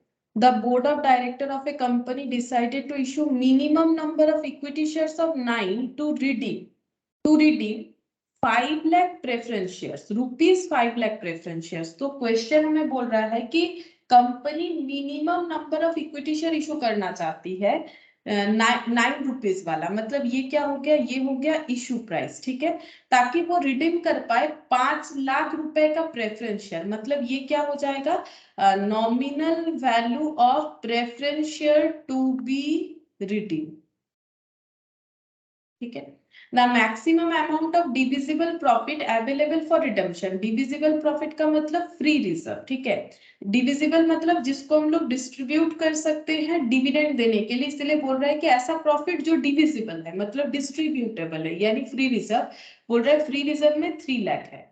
Calculate the number of shares to be issued by the company to ensure that provision of section 55, actually जो rules हम लोग पढ़ रहे हैं वो section 55 है, are not violated. Also determine the number of shares if the company decide to issue shares in multiple of ₹50 only. अगर company 50 के मल्टीपल पे इशू करना चाहती है, देन हम लोगों का आंसर क्या होगा, ये बाद में करते हैं, ठीक है। पहले यहां तक पढ़ लेते हैं कि सेक्शन 55 के हिसाब से कंपनी को फिर कितना सारा फ्रेश इशू करना पड़ेगा, ठीक है। तो यहां पर लिखते हैं इलस्ट्रेशन 4। तो nominal value of shares, preference shares to be redeemed कितना है, क्वेश्चन हमें बता दिया है, ₹5 लाख, ठीक है। अब अगर हम लोग को फ्री रिजर्व भी बता रहा है, ठीक है, maximum amount of divisible profit इतना है, अगर ये क्वेश्चन हमें इस तरह से बता रहा है, अगर हमारे पास फ्री रिजर्व इतना है तो हमें और कितना फ्रेश इशू करना पड़ेगा, क्योंकि हमें इतना तो पता चल रहा है, क्योंकि फ्री रिजर्व हमारे पास 3 लाख का है, तो हम लोग 3 लाख ही सीआरआर बना सकेंगे, लेकिन हमें 5 लाख का सीआरआर का जरूरत है, जो हमारे लिए पॉसिबल नहीं है, क्योंकि हमारे पास उतना सफिशिएंट रिजर्व नहीं है। देन हम लोग, ये हो गया हम लोग का मेथड 3 बेसिकली, ठीक है, दोनों का मिक्सड अप करना पड़ेगा। सीआरआर इनसफिशिएंट हो रहा है तो हमें फ्रेश इशू भी करना पड़ेगा, जिसके लिए हमें क्वेश्चन में बता रखा है, ठीक है। तो हम लोग अभी इसको कैसे लिखेंगे, इसको ऐसे लिख लेते हैं, यहाँ पर हो जाएगा प्रोसीड्स, ऐसे लिखते हैं CRR plus proceeds of fresh issue equal to nominal value of preference shares to be redeemed, ठीक है। तो ये 5 लाख है। सीआरआर का कितना यूज कर सकेंगे, 3 लाख,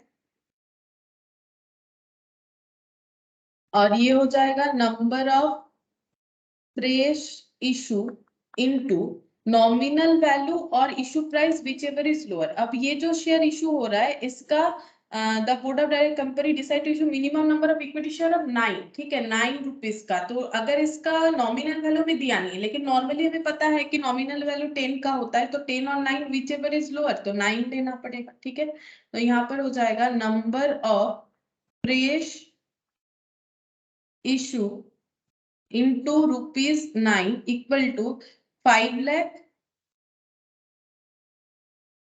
minus 3 lakh, तो ये हो जाएगा 2 लाख। तो number of fresh issue into ₹9 equal to 2 lakh. number of fresh issue equal to 2 lakh divided by ₹9। तो ये कितना हो जाएगा?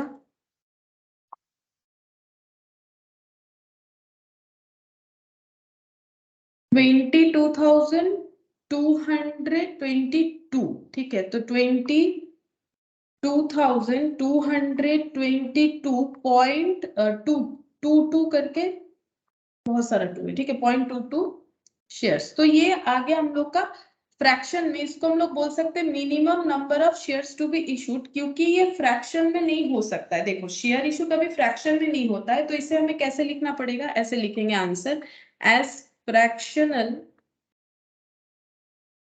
Shares are not permitted. क्योंकि शेयर कभी हम लोग फ्रैक्शनल इशू नहीं कर सकते। ऐसा है कि एक शेयर और आधा शेयर कर देंगे, ऐसा पॉसिबल नहीं है। ठीक है, तो the minimum number of shares to be issued is rupees number है ना, ये तो शेयर है, रुपीज की होगा। 22,222 लिख सकते हो या 23 कर सकते हो। मैंने 22 भी लिख सकते हो क्योंकि पॉइंट के बाद 2 है, या चाहो तो ऐसा लिख सकते हो। ये भी आंसर हो सकता है और ये भी हो सकता है। अगर कोई लिख दे तो कोई गलत नहीं है, ठीक है, ये भी लिख सकते, ये भी लिख सकते। अब इसके बाद पूछा था कि अगर कंपनी डिसाइड करती है कि मल्टीपल ऑफ 50 पे ही शेयर इशू करेगी, तो कितना शेयर्स का वैल्यू होना चाहिए? If shares are to be issued in multiple of 50, तब क्या होगा? 50 का मल्टीपल मतलब वो वैल्यू होता है जो 50 से डिविजिबल होगा। ठीक है, तो क्योंकि देखो मिनिमम तो हमारा 22,222 आ रहा है, तो इसके बाद ऐसा कौन सा अमाउंट होगा जो 50 से डिविजिबल होता है? तो नॉर्मली 50 का जो रूल्स होता है, 50 से डिविजिबल वो सारा वैल्यू हो सकता है जिसके एंड में हमारा 0 है। ठीक है, मतलब 50 का मल्टीपल होगा या फिर 5 है। तो यहाँ पर देखो 0 होने से ही होगा मेरे हिसाब से। ठीक है, तो 22,250 करके देखें। हाँ, हो जाएगा। ठीक है, तो हम लोग यहाँ पर देखो 22,250 मैंने क्यों किया? 22,222 के बाद आता है 22,223, 24 ऐसे करके 25 आ सकते। देखो 25 में लेकिन पूरा डिविजिबल नहीं होगा। 22,225 अगर डिवाइडेड बाई 50 करोगे तो फ्रैक्शन में ही आ जाएगा। हमें फ्रैक्शन नहीं चाहिए। ठीक है, मल्टीपल का मतलब होता है पूरा पूरी डिविजिबल। तो ऐसा वैल्यू जो कि 50 से डिविजिबल हो जाएगा। इसके बाद ऐसा वैल्यू जो 50 से डिविजिबल होगा वो आ रहा है 22,250। ठीक है, तो मल्टीपल ऑफ, यहाँ पर लिख देते हैं multiple of 50, then the next higher. ठीक है, हम लोग इससे कम नहीं लिख सकते। जैसे इससे कम क्या हो सकता है? 22,220। ये देखो 22,220 ये 50 का मल्टीपल है, मतलब 50 से डिविजन नहीं है, नहीं, चलो है नहीं। अगर होता भी तो हम लोग कर नहीं सकते। क्यों नहीं कर सकते? क्योंकि हम लोगों को मिनिमम इतना मिल रहा है इशू करना, तो फिर इससे मतलब इससे कम क्यों करेंगे? ठीक है, तो हम लोग इससे अगर हायर वैल्यू, क्योंकि मल्टीपल ऑफ 50 बोला है, तो हम लोग इसका हायर वैल्यू लेंगे। ठीक है, क्योंकि मिनिमम इतना तो हमारे लिए परमिसिबल है। तो next higher figure which is a multiple of 50 is 22,250. Hence minimum number of shares to be issued in such a case is 22,250.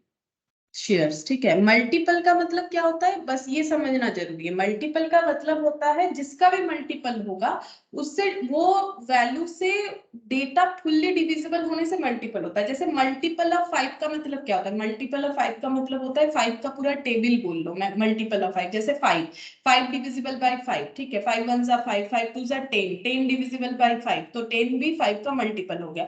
वैसे हमें ढूंढना है कि 50 का मल्टीपल कौन सा होगा, मतलब ऐसा वैल्यू जो 50 से डिविजिबल हो जाएगा, कोई पॉइंट पॉइंट में आंसर नहीं आएगा। तो 22,222 के बाद अगर तुम लोग मतलब एक एक करके चेक करके देखोगे तो 250 ऐसा फर्स्ट वैल्यू आएगा जो कि divisible by fully divisible by 50 हो जाएगा। इसीलिए हम लोग को यहाँ पर 22,250 ये आंसर देना है, ठीक है। अच्छा, इसके बाद यहाँ पर जो है इलास्ट्रेशन 5 आ गया है, जो शायद देख लेते कैसा क्वेश्चन है। हाँ, ये हम लोग का जो है जर्नल एंट्री वाला ही है। तो देखो मैंने सारा चीज तो सिखा दिया है, 3 मेथड होता है, मैंने तीनों मेथड ही सिखा दिया, ठीक है। यहाँ पर और मुझे सिखाने वाला तो कुछ पॉइंट बाकी नहीं है, तो तुम लोग यहाँ पर कर सकते हो, ठीक है। इलास्ट्रेशन ये कौन सा है, इलास्ट्रेशन 5, ठीक है। तो इलास्ट्रेशन 5 से होमवर्क दे रहे हैं, मतलब तुम लोग चाहो तो ट्राई कर सकते हो, हम क्लास में करवाएंगे इलास्ट्रेशन 5 से बाकी जितना भी है, ठीक है। रिमेनिंग जितना भी है इसको ट्राई करके देख सकते हो अपने प्रैक्टिस के लिए, क्योंकि मैंने पॉइंट सारा बता दिया। और ये पीडीएफ हम तुम लोग के साथ शेयर कर देंगे, ठीक है। और प्रीवियस अगर किसी को कोई पीडीएफ चाहिए या क्लास चाहिए तो मुझे एक बार ना बताओगे तो व्हाट्सएप करने से हम मतलब सेंड कर देंगे, ठीक है, अगर कुछ भी मिस है तो। ठीक है, फिर आज इतना ही करते हैं।